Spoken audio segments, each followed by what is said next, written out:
ओम शांति। ओम शांति। आज की तारीख है 12 अप्रैल 2022। साकार महावाक्य। बाबा कहते, मीठे बच्चे, तुम दुख हरता सुख करता बाप के बच्चे हो। तुम दुख हरता सुख करता बाप के बच्चे हो। तुम्हें मनसा वाचा कर्मना किसी को भी दुख नहीं देना है, सबको सुख दो। तुम दुख हरता सुख करता बाप के बच्चे हो।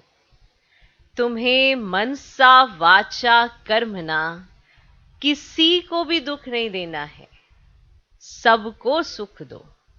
आज का प्रश्न, तुम बच्चे मनुष्य से देवता बनते हो, इसीलिए तुम्हारी मुख्य धारणा क्या होनी चाहिए? तुम बच्चे मनुष्य से देवता बनते हो, इसीलिए तुम्हारी मुख्य धारणा क्या होनी चाहिए? उत्तर, तुम्हारे मुख से जो भी बोल निकले वह एक एक बोल मनुष्यों को हीरे जैसा बना दे। तुम्हारे मुख से जो भी बोल निकले वह एक एक बोल मनुष्यों को हीरे जैसा बना दे। तुम्हें बहुत मीठा बनना है। तुम्हें बहुत मीठा बनना है, सबको सुख देना है। किसी को भी दुख देने का ख्याल ना आए। किसी को भी दुख देने का ख्याल ना आए। तुम अभी ऐसी सत्युगी स्वर्ग की दुनिया में जाते हो जहां सदा सुख ही सुख है। तुम अभी ऐसी सत्युगी स्वर्ग की दुनिया में जाते हो जहां सदा सुख ही सुख है। दुख का नामो निशान नहीं। दुख का नामो निशान नहीं। तो तुम्हें बाप की श्रीमत मिली है बच्चे, बाप समान दुख हरता सुख करता बनो। तो तुम्हें बाप की श्रीमत मिली है बच्चे, बाप समान दुख हरता सुख करता बनो। तुम्हारा धंधा ही है सबके दुख हर कर सुख देना। तुम्हारा धंधा ही है सबके दुख हर कर सुख देना। तो सुख देना है, मनसा वाचा कर्मना किसी को दुख नहीं देना है। जैसा बाबा वैसे बच्चे। बाबा मीठा, बच्चों को मीठा बनना है। एक एक बोल मनुष्यों को हीरे जैसा बनाने वाला हो। आज का गीत है, इस पाप की दुनिया से कहीं दूर ले चलो। ओम शांति। बच्चों ने ये गीत सुना? बच्चे जानते हैं कि हम पुरुषार्थ करते हैं ऐसी दुनिया में जाने के लिए जहां एक तो माया नहीं होती और कभी भी मनसा वाचा कर्मना कोई को कोई दुख भी नहीं देते हैं। इसीलिए उनका नाम ही है स्वर्ग, पैराडाइज, वैकुंठ। और बरोबर वहां के मालिक लक्ष्मी नारायण का चित्र भी दिखाते हैं। प्रजा का तो चित्र नहीं दिखाएंगे, लक्ष्मी नारायण का चित्र है। इससे सिद्ध है कि उन्हों की राजधानी में जरूर ऐसे ही मनुष्य होंगे। भारत में ये स्वर्ग के मालिक थे जहां दुख का नामो निशान नहीं रहता।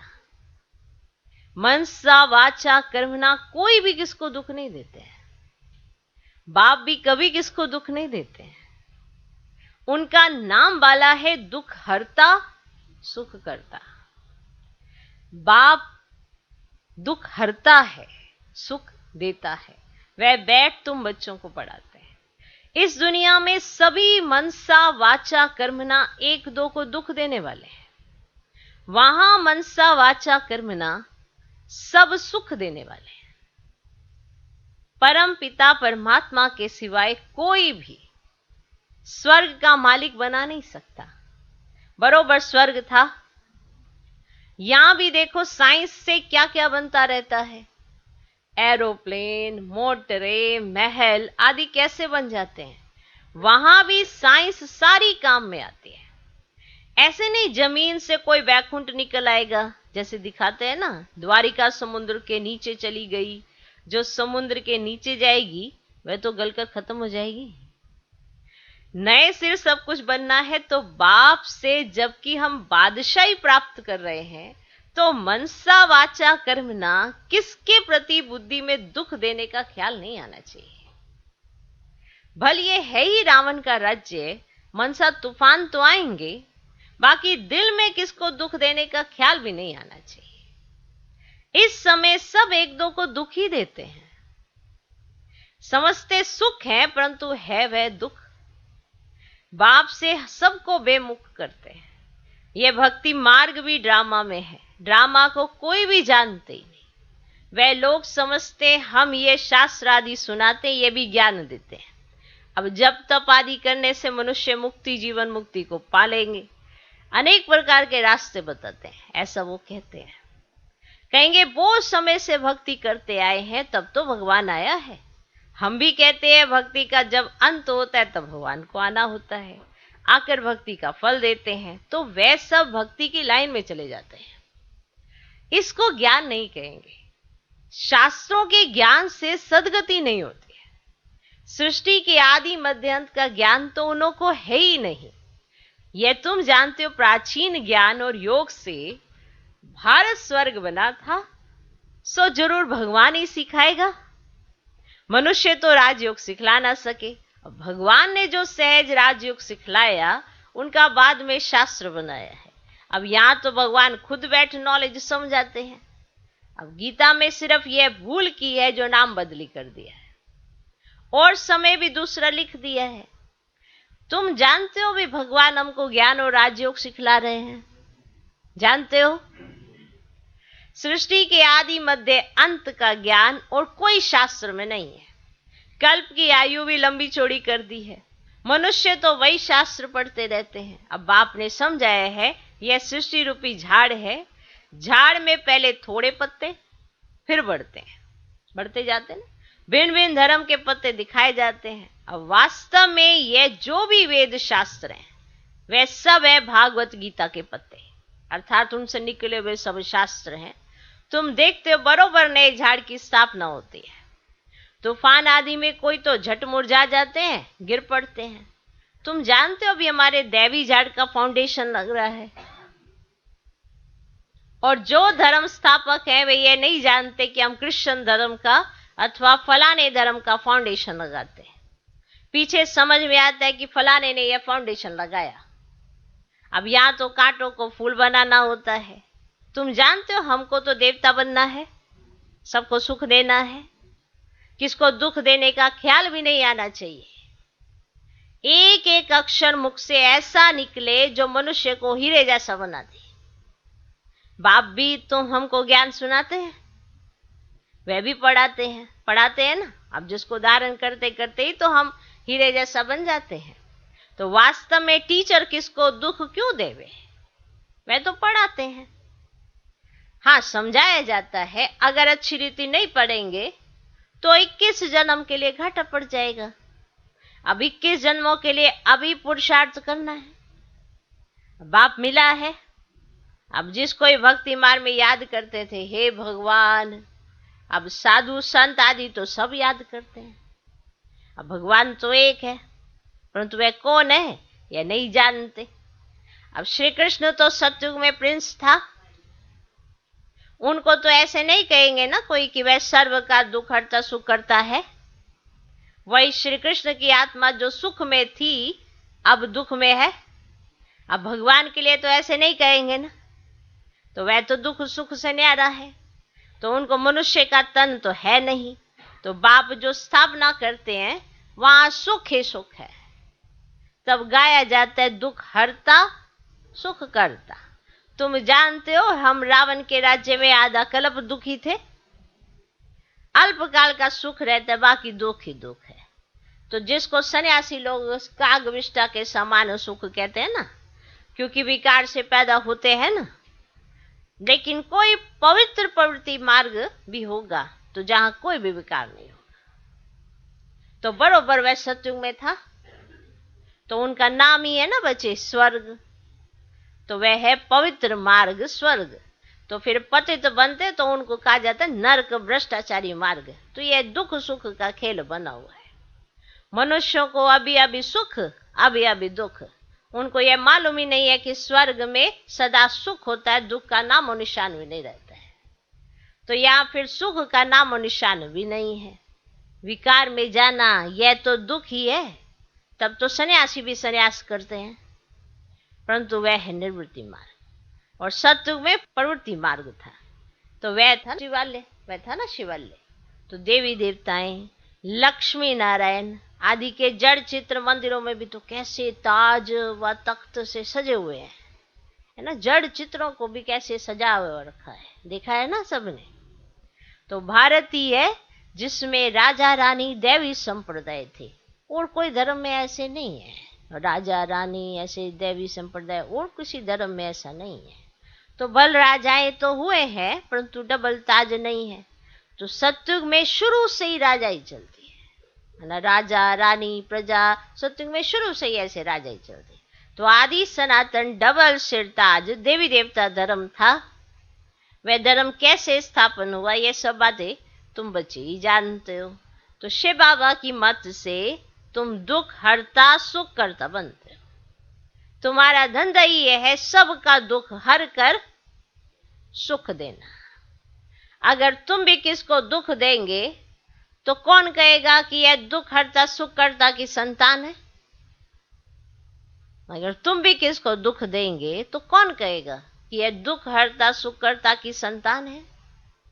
पहले मनसा में ख्यालात आते हैं, फिर एक्ट में आते हैं। पहले तो आपकी मनसा में आता ना ऐसा ऐसा ऐसा, तभी तो एक्ट में आते हैं। तुम बच्चों को तो अति मीठा बनना है, भगवान पढ़ाते हैं। तो जब तक चलन तुम्हारी दैवी नहीं होगी तो मनुष्य तुम पर विश्वास कैसे करेंगे। बहुत सहसी बात है। हम ज्ञान सुनाते हैं पर चलन सुधारते नहीं हैं, और सोचते हैं कि सब हमारी बात सुने। अब बात सुनने के लिए उनको प्रत्यक्ष प्रमाण भी तो चाहिए ना। आप कहें भगवान पढ़ाने आया है, भगवान देवता बनाने आए, तो वो कहेंगे आप तो इतने समय से पढ़ रहे हो, तो आप बन गए क्या। आपके अंदर तो दैवी गुण नहीं दिखाई देते, आपके अंदर तो खुद में ही क्रोध इतना है। तो आप किसको शिक्षा देने से पहले खुद तो स्वरूप होने चाहिए, तब तो कोई सुने। तो भगवान पढ़ाते हैं। तो जब तक चलन तुम्हारी दैवी नहीं होगी तो मनुष्य तुम पर विश्वास कैसे करेंगे। गीता में भी लिखा है भगवान उवाच, मैं तुमको नर से नारायण बनाता हूं। भगवान जरूर संगम पर होगा। भगवान उवाच, मैं तुमको राजयोग सिखाता हूं, तो जरूर पुरानी दुनिया का विनाश भी हुआ होगा। अब यह काम कोई कृष्ण का नहीं है। अब त्रिमूर्ति दिखाते हैं, परंतु शिव को उड़ा दिया है। फिर कहते हैं ब्रह्मा को तो 3 मुख होते हैं। अब यह एक मुख वाला ब्रह्मा कहां से आया। अब मनुष्य को 3 मुख कैसे होंगे। तो बाप कहते हैं तुम मेरे समझो सियाने बच्चे हो, तुम ही विश्व पर राज्य करते थे। अब बाबा तुमको देही अभिमानी बना रहा है। अब अपने को आत्मा समझो। मुक्तिधाम में सबको अशरीरी बनाए भेज देते हैं। यहां आकर तुमने ये शरीर धारण किया है। शरीर धारण करते करते तुमको देह अभिमान पक्का हो गया है। भूल जाता है कि हम आत्मा है, शरीर नहीं। इतना पक्का हो गया है। अभी तुम अपने को आत्मा समझो। मुझ आत्मा ने 84 जन्मों का पाठ बजाया है। अब ये अंतिम जन्म है। ऐसे ऐसे अपने साथ बातें करो। बाप कहते अभी तुम देही अभिमानी बनो, वापिस लौटना है, फिर तुम स्वर्ग में आएंगे। अभी तुम मेरे द्वारा स्वर्ग की बादशाही लेने की मेहनत कर रहे हो। बाप को तुम भूल जाते हो तो खुशी का पारा नहीं चढ़ता है। अब शास्त्रों में कितनी भारी भूल कर दी है, शिव बाबा को ही उड़ा दिया है।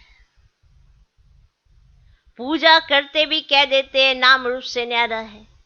अरे तब पूजा किसकी करते हो, याद किसको करते हो? कहते भी हो आत्मा भृगुटी के बीच में रहती है, परंतु आत्मा किसकी संतान है ये नहीं जानते। मैं आत्मा भृगुटी के बीच में रह इस शरीर द्वारा पाठ बजाता हूं, इस पुतले को नचाता हूं।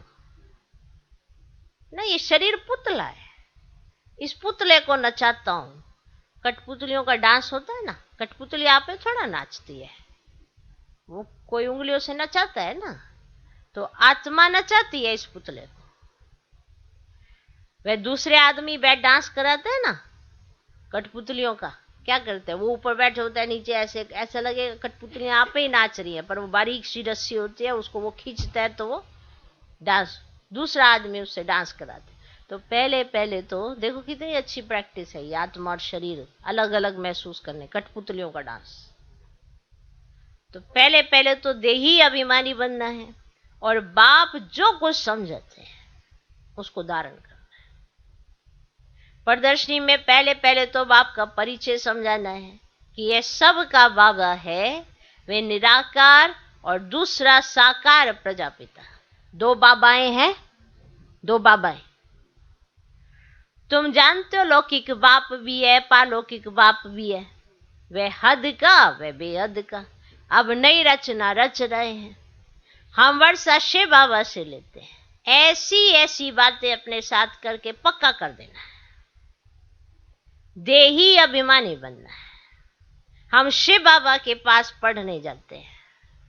परम पिता परमात्मा निराकार है, अब साकार है प्रजापिता ब्रह्मा। अब तुम हो प्रजापिता ब्रह्मा के मुख वंशावली ब्राह्मण, तुमको ब्रह्मा ने अडॉप्ट किया है और तुम हो गए नई रचना ब्राह्मण। तो वह है पुराने जिस्मानी ब्राह्मण, और वह जिस्मानी यात्रा कराते हैं और तुम रूहानी। तो तुम बच्चे अभी श्रेष्ठ बन रहे हो। अब यह है ईश्वरीय मिशन, भ्रष्टाचारी से श्रेष्ठाचारी बनने की। मनुष्य तो बना ना सके, तो वास्तव में सच्ची सच्ची सदाचार समिति तुम्हारी है। तुम्हारा लीडर देखो कौन है। बाप कहते हैं मैं फिर से राजयोग सिखलाने आया हूं, और यह वही संगम युग है। अब ये मनुष्य से देवता बनाता हूं। तुम जानते हो हम शूद्र से अभी ब्राह्मण बन रहे हैं, जानते हो? और ब्राह्मणों की है चोटी, तो ब्रह्मा भी चोटी है। तो ब्रह्मा में जो प्रवेश करते हैं उनको इन आंखों से देख नहीं सकते हैं, बाकी तो सबको देखते हैं, बुद्धि से जानते हैं। माना बाबा जब प्रवेश करते हैं तो उनको कैसे जाना जाता है, ऐसे तो नहीं आंखों से दिखाई पड़ेगा यहाँ पे ऐसे कोई चमकता हुआ, ऐसे बुद्धि से जाना जाता है। माना अपना बाबा है तो अपना लगेगा ना, बस ऐसा अनुभव होगा, तो बुद्धि से जानते हैं। निराकार बाप हमको पढ़ाते हैं। ब्रह्मा को तो ब्राह्मण यहाँ चाहिए। अब सूक्ष्म वतन में हो ना सके, एडॉप्ट करते हैं। व्यक्त ब्रह्मा सो अव्यक्त बनता है। ये बड़ी समझने की बातें हैं। पहले पहले लक्ष्य को समझ लिया, फिर भल कहाँ भी बैठ पढ़ सकते हैं।